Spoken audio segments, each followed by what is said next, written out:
எல்லாருக்கும் வணக்கம். நான் உங்கள் பத்மநாபன், விநாயகா சிஎன்ஸ்லேருந்து. ஓகே, நம்ம இப்போ இந்த வீடியோவில் என்ன டாபிக் பார்க்க போகிறோம் அப்படின்னா ஜாஸ் வாஷ். இப்போது நம்ம நிறைய ஸ்டூடெண்ட்ஸ் இல்லை சப்ஸ்கிரைபர்ஸ் கேட்டிருக்காங்க, சார் இந்த ஜாஸை எப்படி நம்ம டர்னிங்கில் வாஷ் பண்ணுறது, இது எப்படி கழட்டி மாட்டுறது, இதை பற்றிலாம் கேட்டிருக்காங்க. இன்றைக்கி நம்ம இதுக்கான வீடியோ தான் பார்க்க போகிறோம். சரிங்களா? இப்போது நீங்கள் பார்க்கலாம், நம்ம கம்பெனியில் ஒரு ஜாஸை ரிமூவ் பண்ணுறோம் அப்படின்றது. அதே மாதிரி நிறைய பேருக்கு தெரிய மாட்டேது. இதில் இந்த ஹார்ட் ஜாஸ், சாஃப்ட் ஜாஸ்ன்னு 2 ஹார்ட் ஜாஸ் இருக்குது. 2 types of.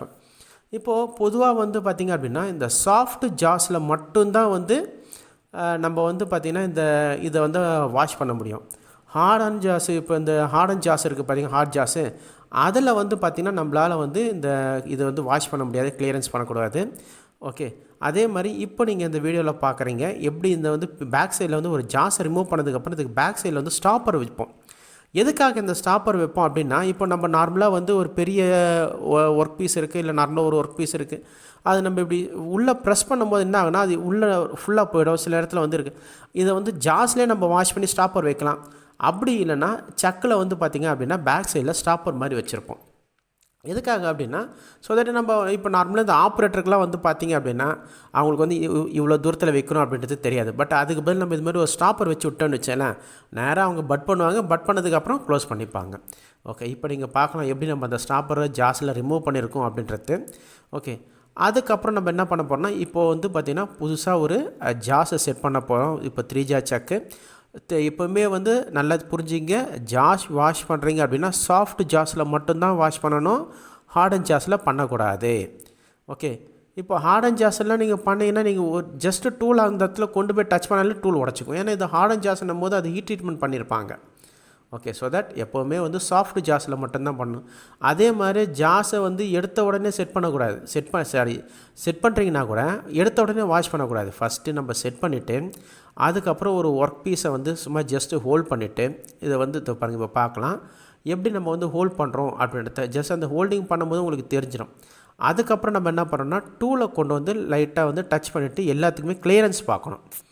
That is clearance ரொம்ப ரொம்ப இம்பார்ட்டன்ட். ஏன்னா நீங்கள் பாட்டு சும்மா வாஷ் பண்ணிங்கன்னு வச்சுக்கலாம், அது என்ன ஆகுனா ஒரு பக்கம் ஓடி அதிகமாக இருக்கும், ஒரு பக்கம் கம்மியாக இருக்கும். அதனால் எப்போவுமே ஃபஸ்ட்டு இப்போ பார்த்தீங்கன்னா டூல் அந்த இடத்துல கொண்டு வந்துட்டு கிளியரன்ஸ் பார்க்கணும். கிளியரன்ஸுன்றது என்னென்னு பார்த்தீங்கன்னா ஜஸ்ட் இப்போ நீங்கள் பார்க்கலாம், இப்போ இந்த எல்லா ஜாஸுமே கரெக்டாக நம்ம மேனுவலாக செட் பண்ணும்போது எல்லாத்தையும் ஒரே மாதிரி செட் பண்ண முடியாது. அதனால் இப்போ நம்ம என்ன பண்ணுறோம், ஃபஸ்ட்டு செட் பண்ணுறோம் 3 ஜாஸு 3 ஜாஸ் சக்கை செட் பண்ணுறோம். செட் பண்ணதுக்கப்புறம் இதை பாருங்கள், இப்போ ஃபஸ்ட்டு ஜாஸை சரி செக் பண்ணதுக்கப்புறம் செகண்ட் ஜாஸ் அதே கிளியரன்ஸில் இருக்கான்றதை நம்ம பார்க்கணும். இதுதான் ரொம்ப இம்பார்ட்டண்டான விஷயம். ஏன்னா நிறைய பேருக்கு இந்த விஷயம் தெரியாது. இப்போ பாருங்கன்னா, இப்போ சப்போஸ் இந்த ஜாஸ் கிளியரன்ஸ் கம்மியாக இருக்குது இல்லை அதிகமாக இருக்குது அப்படின்னா அதுக்கேற்ற மாதிரி மூவ் பண்ணிவிட்டு டைட் பண்ணலாம். ஃபஸ்ட்டு எடுத்த உடனே ஃபுல் டைட்லாம் பண்ணக்கூடாது, ஃபஸ்ட்டு ஹேண்ட் டைட்டு தான் பண்ணணும். சரிங்களா? இதுதான் பார்த்திங்கன்னா முக்கியம். இந்த 3 ஜாஸில் இதுதான் முக்கியமான விஷயம். இப்போது இது செட் பண்ணதுக்கு அப்புறமா இப்போ நீங்கள் பார்க்கலாம் 3மே கிளியரன்ஸ் கரெக்டாக இருக்குது. ஓகே, ஜஸ்ட் இல்லைன்னா இது பார்த்திங்கன்னா ஜஸ்ட் லைக் பார்த்திங்கன்னா கீவேஸ் மாதிரி தான். ஓகே, ஒன்று அந்த ஸ்டெப் பை ஸ்டெப்பாக கீவேஸ் மாதிரி இருக்கும்.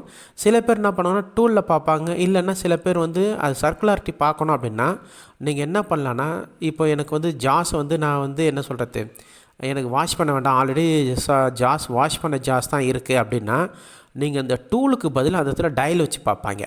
இப்போ அந்த டயல் வச்சு பண்ணும்போது என்ன ஆகுனா கரெக்டாக 0 உங்களுக்கு சர்க்குலாரிட்டி ஃபார்ம் ஆகிடும்.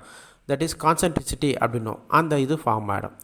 அந்த மாதிரி பண்ணலாம். அப்படி இல்லைனா டூல்ஸ் இப்போ நீங்கள் மேனுவலாக செட் பண்ண போகிறீங்க அப்படின்னா ஃபஸ்ட்டு டூல்ஸை செட் பண்ணிவிட்டு எஸ் இப்போ நீங்கள் பார்க்குறீங்க கரெக்டாக ஹோல்ட் ஆகுதா அப்படின்றத நம்ம பார்க்குறோம், கிளியரன்ஸ் கரெக்டாக இருக்கான்றது. இதுக்கப்புறம் தான் நம்ம வாஷே பண்ண போகிறோம். இப்போ பார்த்திங்கன்னா இப்போ ஓரளவுக்கு இருக்குது. இப்போ ஃபுல் டைட் பண்ணிவிட்டு அதுக்கப்புறம் நம்ம என்ன பண்ண போகிறோம்னா வாஷ் பண்ண போகிறோம். இப்போ எப்படி நம்ம ஜாஸை வாஷ் பண்ணுறோம் அப்படின்றத பார்க்கலாம். எஸ், இப்போ ஃபுல் டைட் பண்ணிட்டோம். இதுக்கப்புறம் என்ன பண்ணோன்னா இது சக் க்ளோஸ் பண்ணிவிடுவோம். ஃபுல்லாக சக்கை லாக் பண்ணிவிடுவோம். லாக் பண்ணிட்டு ஃபுல் டைட் பண்ணிவிட்டு இப்போ அதை பார்த்திங்கன்னா இப்போ ஸ்பிண்டில் ஆன் பண்ணிவிட்டு, ஏன்னா ஜாஸ் வாஷ் பண்ணுறீங்க அப்படின்னா எப்போவுமே சக்கை ரன் பண்ண விட்டுட்டு அதுக்கப்புறம் தான் ஸ்லோவாக டச் பண்ணணும். ஓகே, அதே மாதிரி நம்ம யூஸ் பண்ணும்போது எம்பிஜியில் போட்டு 10 மைக்ரானில் தான் மூவ் பண்ணணும். நீங்கள் பாட்டும் 0.1லலாம் மூவ் பண்ணிட்டீங்கன்னா ஒரே டப்புன்னு அடிச்சிடும், இன்செட் காலியாகிடும். அதனால் எப்போவுமே 10 மைக்ரான்ஸில் ஸ்லோவாக மூவ் பண்ணணும். ஓகே, அதே மாதிரி ஃபஸ்ட்டு பார்த்திங்கன்னா ஒரு 10 மைக்ரான் 20 மைக்ரான் கிளியரன்ஸ் வச்சுட்டு ஃபஸ்ட்டு ரன் ஆகுதான்றதை பார்த்துட்டு அதுக்கப்புறம் தான் நெக்ஸ்ட்டு ஒரு 10 மைக்ரான்ஸ் ஆர் 20 மைக்ரான்ஸ் மேலே அப்பர்டில் மூவ் பண்ணணும். எக்ஸலை. ஓகே, இதுதான் ஜாஸ் வாஷ் பண்ணுறது. இப்போ சில பேர் ஃபஸ்ட்டு நீங்கள் ஒரு இன்டர்வியூக்கு போகிறீங்கனாலே இதை தான் கேட்பாங்க. உங்களுக்கு வந்து இப்போ டர்னிங்கில் நீங்கள் வந்து ப்ரோக்ராமராக இருக்கீங்க இல்லை செட்டராக இருக்கீங்க அப்படின்னா ஜாஸ் வாஷ் பண்ணுவீங்களா, ஜாஸை செட் பண்ணுவீங்களா அப்படின்னு கேட்டுங்க. நம்மக்கிட்ட கூட பார்த்திங்கன்னா நிறைய பேர் இந்த ஆன்லைனில் படிக்கிறவங்க எல்லாருமே வந்து இதுதான் கேட்டிருக்காங்க.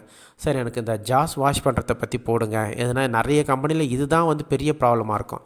ஸோ தட் உங்களுக்கு இந்த வீடியோ பொறுமையாக பாருங்கள், எப்படி நம்ம செட் பண்ணிவிட்டு ஜாஸ் வாஷ் ரொம்ப சிம்பிளான விஷயம் தான் இது. ஒன்றும் என்ன சொல்கிறது, ஒன்றும் கம்பசூசரம் எதுவுமே இல்லைங்க. இப்போ சிஎன்சி ப்ரோக்ராம் பொறுத்த வரைக்கும் ரொம்ப பெரிய லெவல் கம்பசூசரம் எதுவுமே இல்லை, சிம்பிளான விஷயம். பட் இதை பொறுமையாக பார்த்து கற்றுங்க, சரிங்களா? இந்த வீடியோ பிடிச்சிருந்துச்சின்னா இந்த வீடியோவை லைக் பண்ணுங்கள், ஷேர் பண்ணுங்கள், மறக்காமல் சப்ஸ்கிரைப் பண்ணுங்கள்.